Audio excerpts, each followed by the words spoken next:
전력망을 새로 계획해서 허가받고 깔려면 보통 5년에서 15년이 걸리며 요즘 대형 변압기 공급이 부족해 미국에선 최소 3년은 대기해야 한다고 합니다. 2024년 4월 14일 일요일 누워먹는 세계 경제 소식 7개 시작합니다. 미국 탐욕 공포 지수는 46으로 유지하였습니다. 코인 탐욕 공포 지수는 72로 유지하였습니다. 중동 전쟁 발발, 이란, 이스라엘의 미사일과 드론 공격.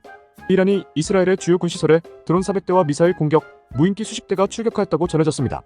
미국 백악관은 이란이 이스라엘을 상대로 보복 공격에 나선 사실을 확인하면서 이스라엘의 방어를 지원하겠다고 밝혔고 영국 등도 방어 지원에 나섰는데 무인기는 요르단과 시리아 상공에서 일부 요격되었고 미사일도 대부분 막아내었다고 발표하였습니다.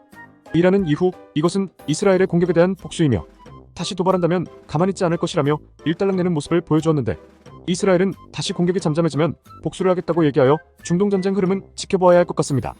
다만 개인 생각으로는 중동전쟁은 증시에 처음부터 반영되고 있었다고 보여 주식에 큰 영향을 끼치진 않을 것으로 보이며 유가나 물가 상승엔 영향을 끼치겠지만 결국 선반영됐다는 의미로 미국 주가의 폭락은 없을 것으로 보입니다. 이번에는 신흥국 위주의 경제 회복 시기로 보고 있기에 지켜보던 자산이 미국 외로 풀려나올 것으로 보고 있는데 한국 시장은 환율을 지켜보시다 고점이 지난 후 하락 시작 시 기관 매수와 외국인 자본의 매수가 있을 것으로 보고 있어 흐름을 지켜보시는 것도 좋을 것 같습니다. 2. 테슬라 자율주행 월 13만원으로 반값 인하 발표. 테슬라의 주행 보조 시스템인 오토파일럿 FSD는 신차 구매 시 기본적으로 제공되지만 월 27만원 혹은 1,600만원을 내고 사용이 가능한 제품입니다. FSD는 주행 중 운전자가 계속 주의를 기울여야 하는 자율주행 2.5단계로 평가되며 현재는 1개월 무료 체험판을 진행 중인데 이번에 테슬라가 FSD 패키지 월 구독료를 약 13만원인 $99로 반값 인하하겠다 밝히며 관심을 모았습니다. 3. 중국 27년부터 비만 치료제 복제약 전쟁. 노보노디스크가 개발한 비만 치료제 위고비와 같은 성분의 당뇨병 치료제인 오젬픽은 중국에서 매출이 약 1조 원으로 전세계 매출의 5%를 차지하고 있는데 한 달 약값이 미국에선 약 176만원인 것에 비해 중국은 약 20만원이지만 없어서 못 파는 중이라고 합니다. 해당 성분인 세마글루타이드 특허는 중국에서 2026년에 만료되는데 이미 해당 특허로 임상 3상까지 개발한 곳이 12곳이라 할 정도로 중국에서는 열기가 엄청나고 중국 신약개발회사인 지우이안지는 이미 오젬픽 복제약인 지우타의 판매 허가 승인을 신청한 상태라고 합니다. 27년부터 이런 승인들이 통과되면 중국의 저가 비만 치료제 복제약들의 가격 경쟁 시장이 시작될 것으로 보고 있다 전하였습니다. 4. 코인주는 폰이 대세? 솔라나 이어 텔레그램 폰 출시. 가상자산 프로젝트가 직접 출시한 폰이 모두에게 가상자산을 무료로 제공하는 혜택 때문에 인기를 끌고 있습니다.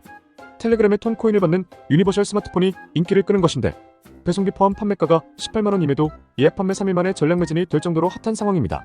톤 코인은 지난달 텔레그램 기업 공개 IPO 추진 소식 이후 한 달 만에 100% 가까이 뛰었는데 솔라나의 첫 번째 모델인 사가일폰이 제공한 솔라나 기반 밈코인 봉크와 NFT가 투자 성공으로 이어지면서 텔레그램 폰도 더 관심이 집중되고 있다 전하였습니다. 앞으로 법항이 제대로 갖춰지기 전 대기업들도 자체 경제구조 코인을 발행해내며 흥분하는 거품 시대가 일체로 오지 않을까라는 생각을 하게 됩니다. 5. 주유소 기름값, 경유 중심 오름세 지속. 한국석 유공사 유가정보 시스템 오피넷에 따르면 4월 둘째 주 전국 주유소 휘발유 평균 판매가는 리터당 1,673.3원으로 직전주 대비 26.3원 상승했습니다. 주간 단위로는 직전주보다 7.5원 오른 지난주에 이어 3주 연속 오르며 상승폭을 키웠는데 경유 평균 판매 가격도 리터당 1,551.3원으로 직전주 대비 11.1원 상승하며 2주 연속 올랐습니다. 다음 주도 환율 및 국제가격이 오른 경유를 중심으로 가격 상승세가 이어질 것이라고 내다봤습니다. 6. 은도 최고가 경신, 모든 원자재가 오르는 에브리싱 랠리 중. 모든 원자재 가격이 오르는 이른바 에브리싱 랠리에 은도 최고가 경신을 하였습니다. 전문가들은 올 하반기 금리 인하가 본격화될 거라 예상하면서 은 가격 상승세를 주목하라고 조언하였는데 지난 10일 장중 트로이온스 31.1지당 28.65달러 약 4만원까지 오르며 2021년 5월 이후 약 2년 11개월 만에 최고가를 경신하였습니다. 주간적 칼럼 7. AI발 전기가 너무나 부족하다. 미국은 데이터 센터의 증가로 현재 연간 전기 소비약 20기가와트에서 29년 32기가와트로 늘어날 것으로 전망하고 있습니다. 보통 원자력 발전소 한 기가 1기가와트를 생산한다고 봤을 때 현재부터 10기가 더 필요하다는 것인데 노후화되어 폐쇄가 시작되는 기존의 화력발전소 등도 예상한다면 더 필요할 것으로 예상되고 있습니다.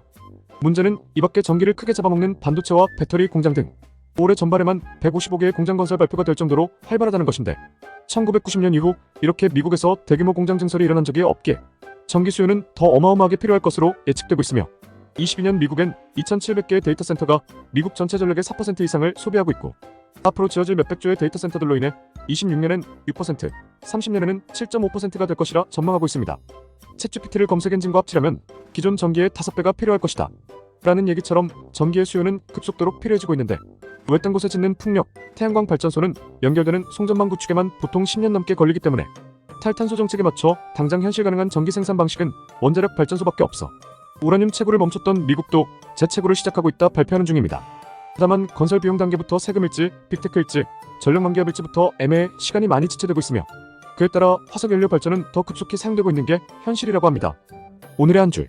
전력망을 새로 계획해서 허가받고 깔려면 보통 5년에서 15년이 걸리며 요즘 대형 변압기 공급이 부족해 미국에선 최소 3년은 대기해야 한다고 합니다. 1월 23일 말씀드렸던 HD 현대일렉트릭이 많이 올랐어도 외국인이 계속 매수하는 이유겠죠. 매일 누워먹는 경제 소식을 듣고 싶으시다면 구독, 좋아요 부탁드리겠습니다. 감사합니다.